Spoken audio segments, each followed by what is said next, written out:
हज के महीने मुअय्यन हैं जो मालूम हैं, तो जो शख्स इन महीनों में हज की नीयत कर ले तो हज के दिनों में न औरतों से इख्तिलात करे, न कोई बुरा काम करे और न किसी से झगड़े।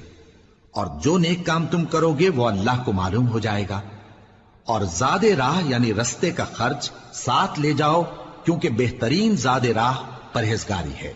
और ए अहले अक्ल, मुझी से डरते रहो, इसका तुम्हें कुछ गुनाह नहीं कि हज के दिनों में बजरिए तिजारत अपने परवरदिगार से रोजी तलब करो।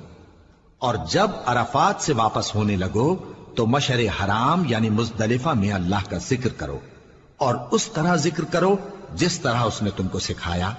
और इससे पेशतर तुम लोग इन तरीकों से महज नावाकिफ